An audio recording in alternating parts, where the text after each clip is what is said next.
My name is Terri Trespicio, and I'm a speaker, writer, and brand advisor. Oh my God, look at this party. Are you kidding me?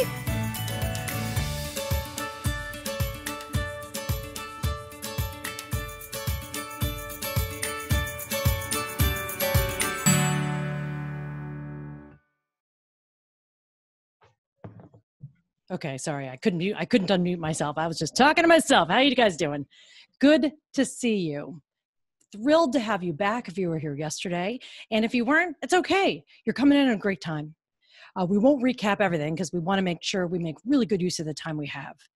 But one of the things and the big takeaway that you can take into the day-to-day is this, that the idea that you're supposed to choose or even know what you're going to do for the rest of your life it's just not something that it's not reality. You do not need to know now.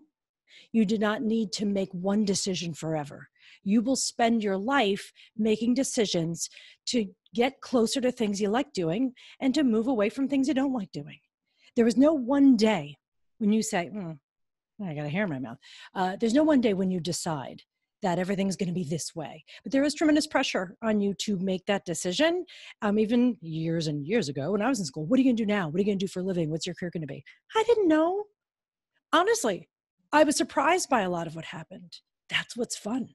Now, that element of surprise, we don't give ourselves enough of a chance to discover things. We're always like strategy, blah, blah, blah. We need to know, pick a plan, have a flow chart. And I'm going to do this. And by the time I'm 25, I'm going to have this. And by 27, I'll be married and have a house in the suburbs. That idea, unpin this idea that by certain ages, you're supposed to be doing certain things. You can do actually whatever and however you want. In the end, you are responsible for it and you are accountable to that choice. But this idea that you have to make one right choices is crazy town, and it will make your life harder than it has to be. So let me share my screen because we're going to get into doing something now. And you're going to actually put pen to paper, or you can just open another document on your computer and type. It does not matter, whichever you prefer. But I'm going to tell you why we're going to use writing. Let me share my screen for a sec.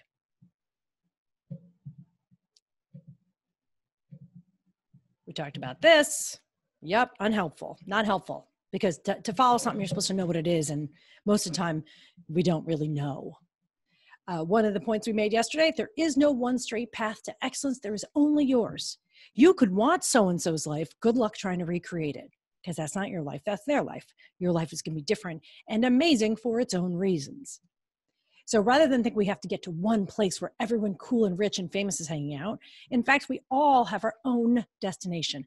But the magic of that is you're not really sure what it is yet. I'm not even sure what mine is yet, and I'm quite a bit older than you.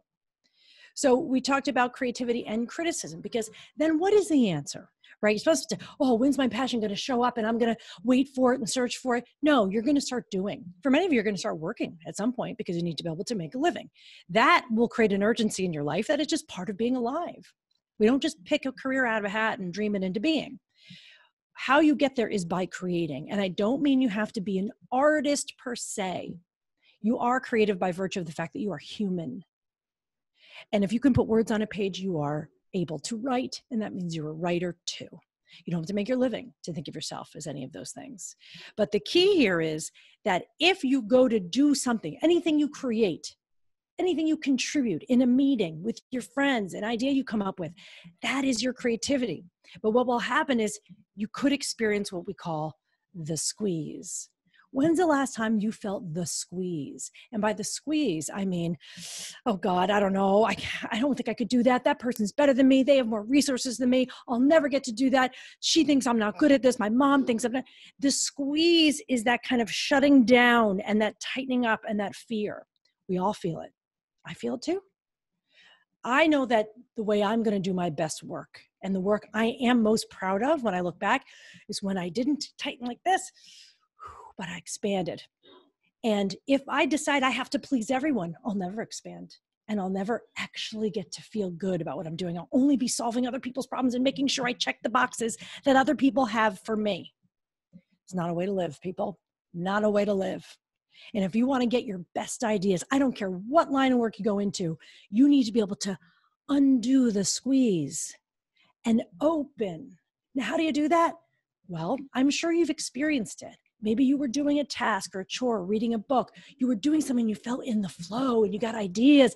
That kind of big feeling, that's where your best stuff's going to come from. Now, is there a time and a place for criticism? Choose your critics. You don't want to get criticism from everyone, and I don't try to please everybody, and neither should you. But the criticism, the fixing of whatever it is you're working on or trying to be better at, you don't fix right when you're making something new. So today you're going to make something new, and we're not going to fix it. And we're not going to point out what's wrong with it. And I'm not going to say, hey, you could be better at this and that. That is not helpful either. You're going to learn, you're going to apply right now the Gateless Method, which I know means nothing to anybody because it was created by one woman in Connecticut who has trained maybe 60 teachers. And as she developed it over the years, I experienced it as a writer. I went on a writing retreat and I wanted to write. I was a grown-up. I was a fully grown adult at this point. And I was a writer. I had had some success as a writer, meaning I'd won some school awards. I'd been published. Like small stuff, right? But I felt blocked. I felt the squeeze. And so what I learned was this method. I went on a retreat and experienced it. And what it is an approach to work anything you're doing, anything you're working on. So writing or painting or coming up, engineering a thing, who knows? But it's a way to quiet the critical mind so that you can access your creativity. When I experienced this myself over the course of a weekend, I changed. And then I went back. I didn't miss a retreat. I went to 2 a year for years. And then I got trained as an instructor and it further changed my life. You're not going to get to experience the full round because we're short on time here. So I'm going to even skip over all this. Here's what I want you to know. I'm skipping all of this because I want you to get to writing. Here's what we're going to do right now. Okay. I'm going to give you a prompt. And what you're going to do is you're going to write. I don't even care what you write. It doesn't have to be grammatically correct. It doesn't have to be pretty. It just has to be real. You just have to write. So what you're going to do is I'm going to get you into the writing state. We're going to get into that place. And you're going to let the prompt, what the stuff I say to you, which I'm going to tell you, here's your prompt, let it just bounce around in your brain and maybe it'll remind you of things you never even thought about for a long time. And maybe it's reminding you of people. You can just start writing whatever you see in your brain. What this does, I don't want you to plan an essay. You're not writing a piece of art. You are just writing. You're writing a memory. You're writing a scene. You're writing a thought. But what we say is, in this method, is that we tap into the body. Writing is not just a mental act. It is a physical act. You have to move your fingers. You have to have words go from your brain all the way down to your arm. You got to write. And you write from the body. So when I give you the prompt, you might go, oh, I remember I was at my grandparents' house and it was really, really hot out. Like, what do you remember in your whole body? This might sound a little bit like, why am I doing this? Just trust me here, because you're about to witness what you're capable of in a very short amount of time. So I know you don't know me personally, but I'm going to ask you to trust me. And what you're going to do now is write. And then you're going to jump on, anyone who wants to, and you're going to read. It's only going to be a little piece that you'll have time to write. And you're going to read it. And when we listen to it, we're not going to judge you. We're not going to criticize. We're only going to look for what's working. Actually, I should show you the rules, because the rules will make you more comfortable in writing, because you'll know that you can write whatever you want. And here are the rules. The rules when we give feedback, because I'm going to give feedback and I'll invite other people to comment in the chat. We focus only on what we just heard, not on the person. We don't know this person. Even if you do, I don't want you to talk about that. We only talk about what we love in the piece, what's working. We don't judge, fix, or criticize. We don't allow you to disclaim your work. Oh, I don't know. This isn't good. No time for that. And we keep attention on the work, not the speaker, and we don't talk about ourselves. Got it? We don't say, oh, I love that thing that Grace just read. It reminds me of when I did it. Nope. We don't talk about ourselves when we're talking about the work.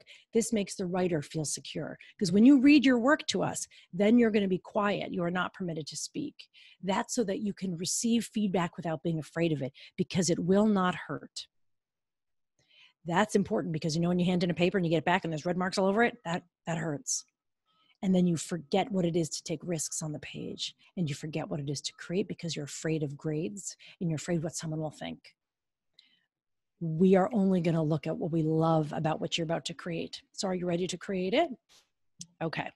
So I want you to shake out your hands. Put down your pen. You're not writing yet. I want you to shake out your hands. Shake out your hands. I want you to roll your shoulders. Stretch. Oh, I haven't actually had a good stretch yet today. Stretch really over your heads. I mean, you really, if you're going to write, you need to make your body limber. It's kind of a form of athleticism. Roll your head. Take a deep breath in, really deep. Feel all your lungs expand, and then let it all out. Now I want you to rest your hands in your lap, and I want you to close your eyes. I want you to close your eyes and just notice your own breath. You don't have to do anything. Your breath is happening with or without you. Just focus on the rhythm. We call this getting into the body. This is how you access your own genius. If you try to think your way there, it's going to be very hard. Just listen to what sounds do you hear. Feel that quiet happening. Now I'm going to give you your prompt now, and you're going to write whatever comes to mind. Even if it's, I hate this, I hate myself, I don't know what I'm doing. It's okay. You just write until you land on something and you follow it, wherever that memory takes you. I want you to think about a time when you made something. Maybe it was a recipe. Maybe you were making something to eat. Maybe you were making a mess. Maybe you made a total mess of something. Maybe you made a mistake. Maybe you made something beautiful and you gave it as a gift. Think of some time when you made something and take us into the moment of the making. Don't talk about it. Well, once I made this thing, it was really great. Everyone loved it. No.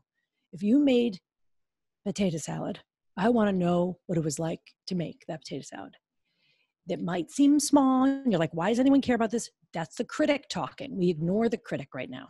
I don't care what that critic is saying. Well, this is stupid and that's not funny. Shut up, critic. We're busy writing right now. A time when you made something. Start writing. I'm going to check the time. I'm keeping track of time. I will tell you when you only have a few minutes left. Don't do anything else but write right now. I'm going to sit right here while you do it. Maybe you think of one thing, maybe you think of another thing. It's okay. Jump to scene. Go flight of fancy, fly on the dragon.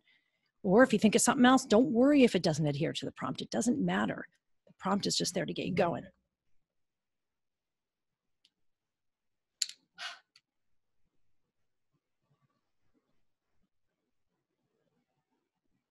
I love to see everybody writing. We're writing together right now.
You've got plenty of time. Just go deeper into it. Even when you go, oh, I don't know if I have anything else to say. Yes, you do. Keep going. Lean into it. Go there. Really go there.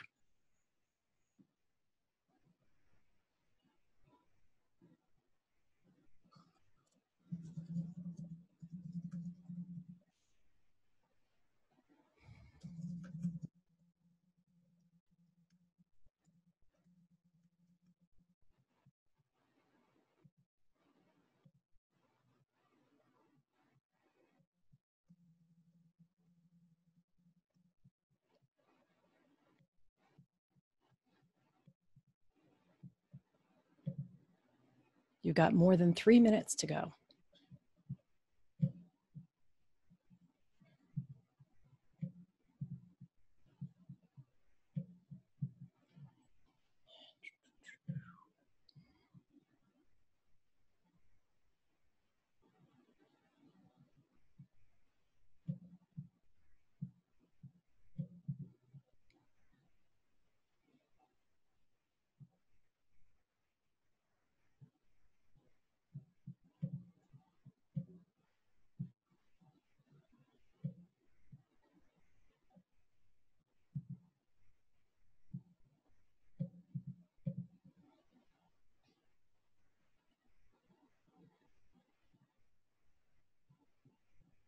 If you're not sure what to say next, add another detail, add another line of dialogue.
Okay. Wrap it up. Put a final cap on that sentence. You can end it in the middle. It doesn't matter. You've just done what's called, I call it a sprint, but it's a timed writing prompt, which we use in the Gateless Method to access things quickly and urgently. Because if I gave you all day to write about it, you'd think about it, you'd worry, you'd struggle. I don't know what's the best topic. Oh, you'd write 2 lines and erase 3 lines. But this is a boom, go, go, go, and stuff comes out that you couldn't have planned on. And so I'm just going to remind you of the rules, because what I need to do is I'm going to give feedback, but I really need you guys to help with feedback too. And so remember the rules for feedback are that we focus on the work only. We don't wonder about the person. We don't go, well, it sounds like she had a problem with this and she should have done this. And the mother, there's no shoulds. We don't judge any of the characters. We don't assume it's even real. We just talk about it as the work. This makes sure the writer feels secure and not that she is being attacked or criticized, right? And we don't disclaim our own work when we read it. And we don't talk about ourselves when we give feedback. So what I want you to write in the chat is, as you listen to people read, write down the lines you love. Oh, I love that word. This one. Oh, blah, blah, blah. Only pay attention, because what we're paying attention to is where the energy is in the work. Because sometimes, often, the speaker doesn't even know, the writer does not realize that people love that line. So that's what we're going to do. It is safe here to share that. So who's first? I welcome you to, I don't know how you guys want to operate this. Someone wants to unmute themselves if people are able to. I see that someone wrote me, but I don't know anyone's names. So can someone, okay, Esther, where's is it Esther? Can Esther unmute herself, and let's have her featured on screen so we can listen. I'm going to type, because when I listen to people read, I write down everything that I hear, so I have something to refer to. So if you hear me typing, that's why. Yes, you got to make it so people can unmute themselves. I think that might be part of the problem. Okay, ready? Where's Esther? Where can we feature Esther as the featured on screen so we can see her, so I can see her? Thank you. Hello there. I'm excited to hear you read, Esther. Go for it. Okay. I know it's nerve-wracking. It's okay. I loved her. I loved her a lot. One of my dearest friends. And I admired her and treasured her. So when she unlocked a door that I wanted to keep closed, it broke me. I was broken. My friend, or who I believed to be my friend, had opened an unwanted door, and I panicked. I distanced myself. I hid away. I knew she was changing, but I was too naive to help. It breaks me that she is broken, and I wish today I deeply regret running. Why didn't anyone stop me? Why didn't I notice how sad she was? We all looked upon a future, but it seemed like she had forgotten hers. I wish I was a better friend. If I had put my feelings behind me, then maybe, just maybe, today she would still be okay. No, enough of this. It wasn't my fault. I am not the problem. It is bigger and deeper than I am.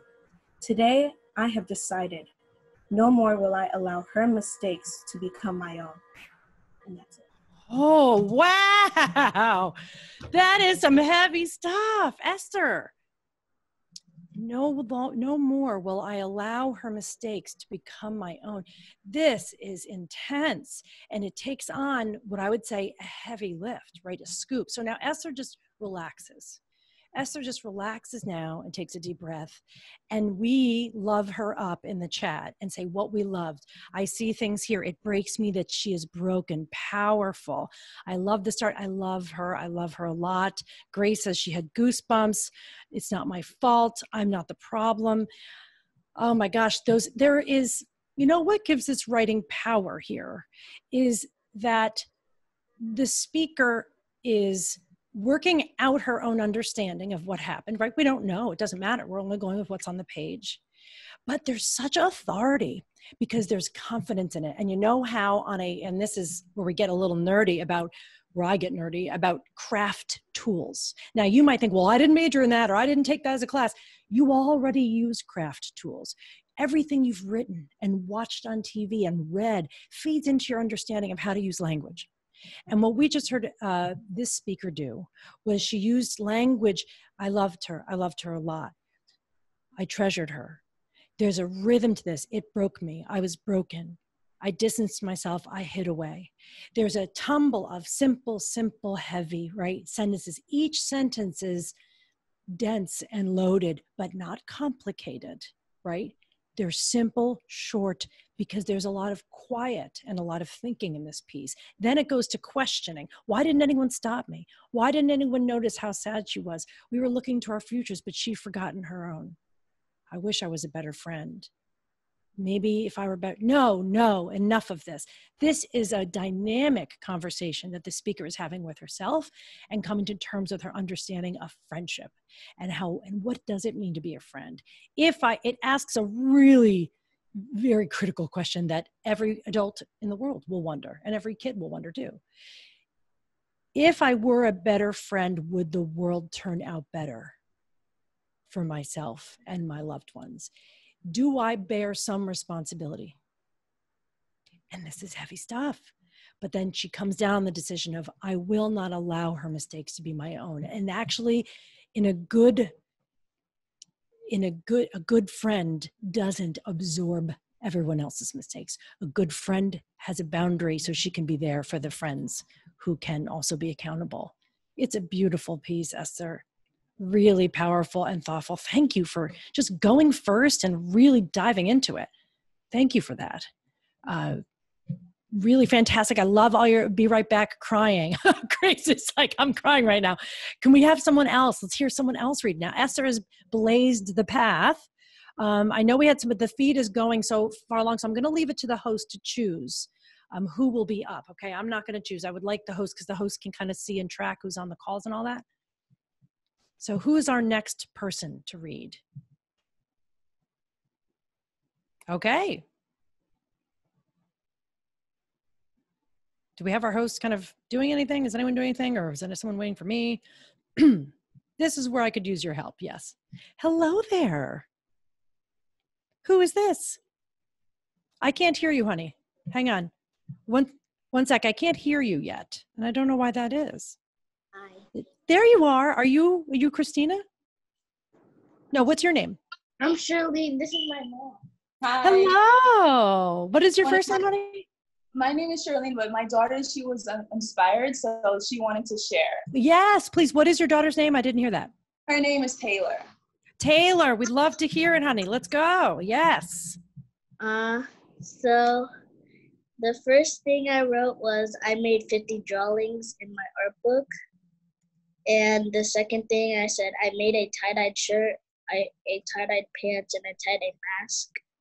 And I made eggs by myself, and I made a cake with my mom. Oh, I made eggs by myself and a cake with my mom. Taylor, how old are you, by the way? 8. 8. You are officially my youngest Gateless experienced writer. And now, Taylor, you get to sit and listen to what we love about what you just did and what you just wrote. So thank you for that. Now, what do we love about Taylor's? Of course, what I think Taylor might not even realize, which I want to make sure she knows, is the beauty in this very short, meaningful piece here is that it lists specific things. And Taylor, I'm going to break the container here and just talk to you directly, even though I don't usually do this in Gateless, but you might not realize that. But even some of the best writers don't do what you just did. They forget to give the details, and the details are where all of the beauty is. So you're way ahead of the game. This is an 8-year-old establishing craft.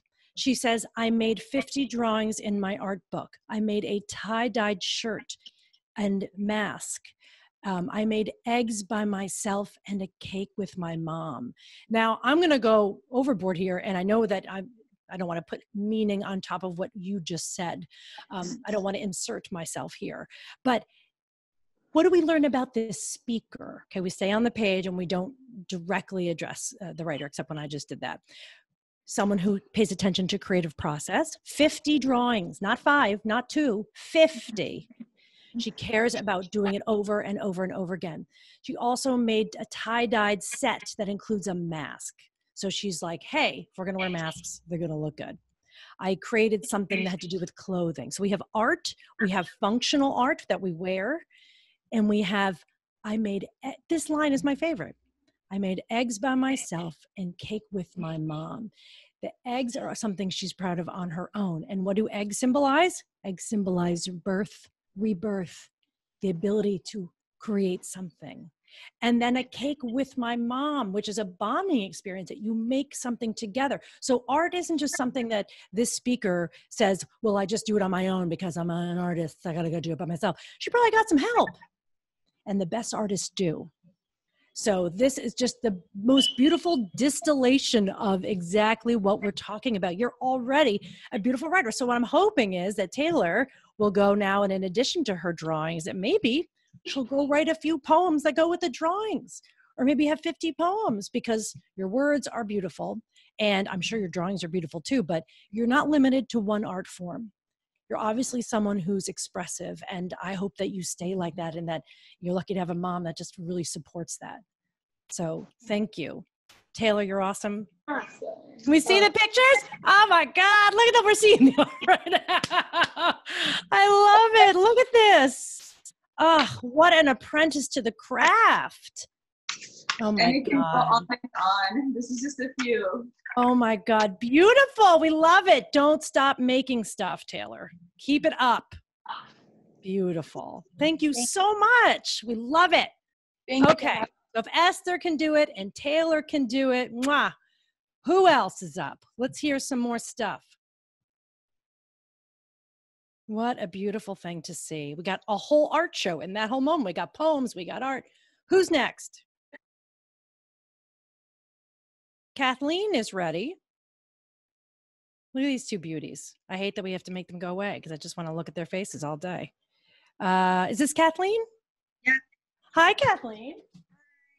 All right.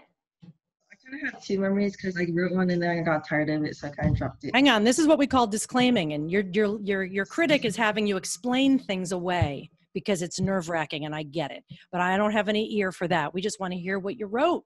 Go for it, Kathleen. Okay, so immediately making art. One memory that plagues me about making art is that one time in second grade when we made self-portraits, I was stoked. I wanted to make the best self-portrait, but then Minty next to me kept telling me what to draw. Here's your face. You should color your shirt black. Your lips should be black. Terrible, stupid background. Wish I wasn't such a pushover. Like, really? Yeah, I wrote it like. Yeah, it's okay. Write it like that. Mm-hmm. I wish I wasn't such a pushover. Yes. Mm-hmm. Keep going. Make your own emo portrait. The time I made mochi ice cream, the mochi was warm. I liked feeling how warm and squishy it was, risking burning my hands.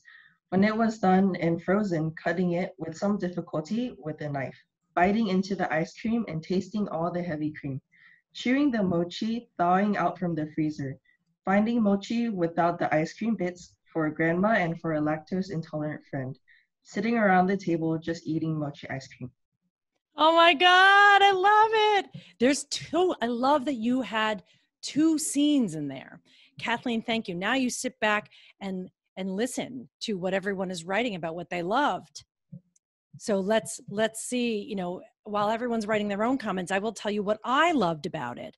That we have two scenes here. We have the portrait and we have the ice cream. Now, again, this can feel crazy because you're going to be like, wait, how did this writer intend to say all these things? Intention is not, I'm not a mind reader. We only go by what we're given. And sometimes in this heat of the moment writing, you come up with stuff and you don't even know how brilliant it is. So I'm going to tell you, we have two scenes here. We have second grade self-portrait. I wanted to make mine the best. And I think Minty or some other person kept telling me how to draw it. Your lips should be this and you should do this and da-da-da-da.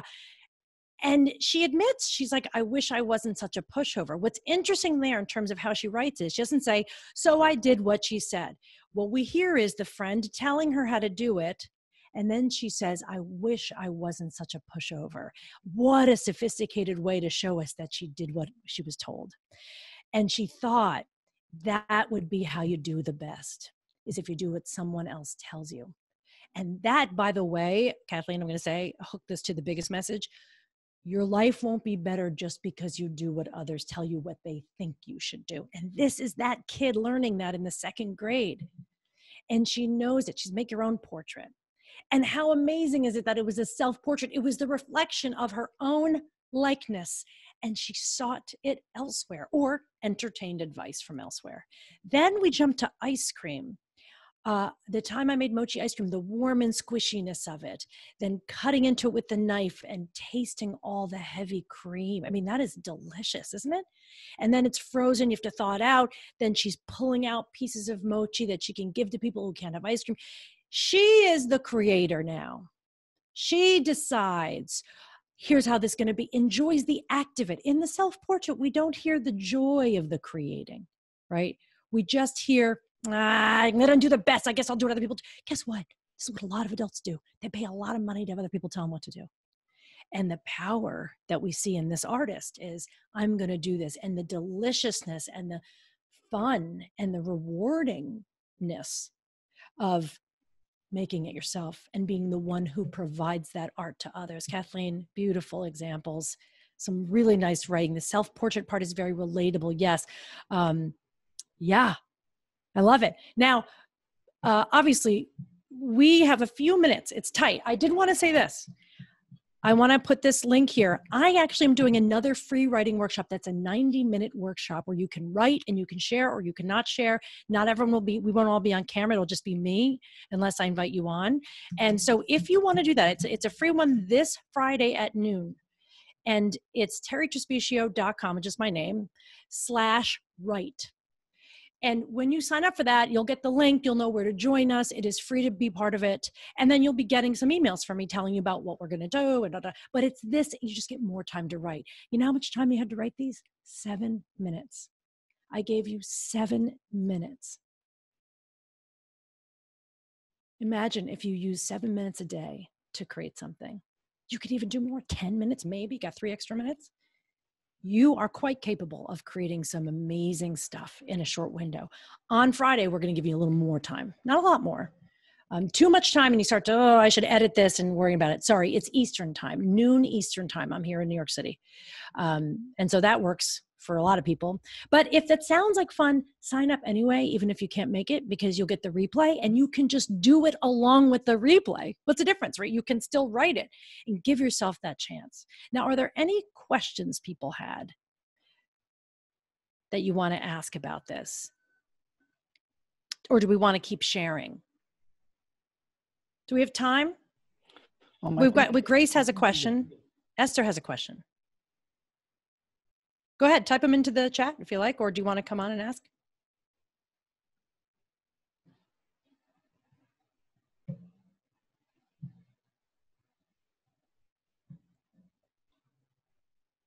How do you know when to stop editing? Ha! Here's the thing.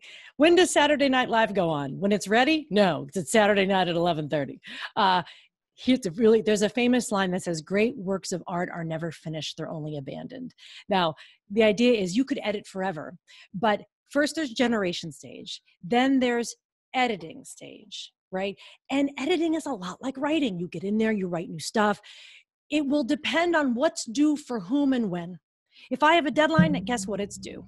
Like I'm working on my first book. It is due the end of the year. It will be done because that's when it's due. If you gave me 5 more years, I would take 5 more years. So that's the key. I am going to give you the name of a book I think you should read if you like doing this. Writing Down the Bones by Natalie Goldberg. Get it on audiobooks too if you want. That is a great book to get you feeling free. She calls it writing practice. I often think you have to be creative to write well, at least be good in English. I'm neither, but I do see value in writing. There is nothing more powerful. I'm telling you, if you want to be able to make an impact with anyone, I don't care if you call yourself a writer, but good writing and good speaking. You need to do both. Now, the English part I can't help you with. You could be an excellent writer in your own language. That part I'm not sure. But as I said, what did I say about creativity? You are creative by design. Humans are creative. There is no such thing, as Brene Brown says, there's no such thing as creative people, just people who use their creativity and people who don't. So you are creative. Just because you don't have a paintbrush in your house right now doesn't mean you're not creative. We've got just a few minutes, so I don't think we're going to have time to get into the reading anymore, but that's something else. How do you write for a long time? Yeah, motivation, you get motivation by doing the work. So if you think you're going to write all day and finish a story, nope. I'll tell you how I do it. I don't work for longer than 90 minutes at a time. I can't. After 90 minutes, you're done. The goal is not to write for a long time. The goal is to create great writing in Windows. The most famous writers of all time in the canon of writers, they wrote for a couple of hours and then they would honestly go drink themselves into a corner for the rest of the day, which I don't recommend. But understand that you are not able to be productive as a writer writing all day. So I will dive in and write for 90 minutes. I don't even write the whole time. I write, I read a little bit, I change this, I do that. Lose yourself in the process. Don't be like, how do I fix this? How do I finish it? That's not how you create something great. So yeah, if you're not motivated to do it the next day, give yourself a motivation. Enter a contest. Enter a writing contest. And be like, all right, I have this deadline is then. If you're not motivated to do it, then I guess you won't do it. But if you're waiting for motivation, it won't happen. I do it because I know it feels good to do it. Yes, you can be a writer and an editor. I was both. I mean, I worked as an editor, a magazine editor for years. The problem is the editor mindset makes us, the way I was taught is everyone has to fix something and I'm going to just change this one thing because I'm smart and I want my fingerprint on it. you can do both, but you can't really do both at the same time with something brand new. So if you're writing something and you go, oh, I'm going to fix that, write it first. Generate. Get enough clay on the table so you can shape something out of it. But yeah, you can do both. As for a living, sure. But be careful, because editing as a job trains you to think critically instead of to think in terms of creative generation. I actually have, you can see it on my site. I have a couple comedy clips up there. I've performed at clubs all over New York City, Gotham Comedy Club, New York Comedy Club, a whole bunch. They're all listed on there. Yeah. You mentioned motivation doesn't get you started. You start creating first. Yes. So when you get started, how do you keep going in tough situations? Depends on what tough situation is. If I'm upset over something or something bad happened, I guess I'm taking a break. But the idea is that if you want to do the work is always calling to you. And you don't have to be writing all the time. You might write a bit, and then the rest of the day, you're kind of, sometimes I'm lying on my couch just thinking, and the brain is still working on the thing. So we have to wrap up in a minute, but I do hope that you will join me this Friday, and to stay in touch with me, because once you sign up for that workshop, you'll be on my list, and I'll send you stuff as it comes up. Oh, cool. Yes, Stand Up New York. It's a great club too. No clubs right now, nothing happening, but I really want to thank you for the opportunity, and I hope that you will keep writing. Keep it up. Okay, so thank you so much for taking time out of your schedule to be here with us for these last 2 days. And I'm sure all the students were able to learn and gain so much from attending your sessions. If you'd like to learn more about Terri, here's a website you can go, as well as a free audio and booklet in the slide provided. So you can feel free to go to those websites to learn more about her, and give more information as well. Okay, so at this time, we would like to take a group photo. So on the count of 3, if everyone can make a big smile and hold it until we tell you to let go. Ready? 3, or 1, 2, 3, smile.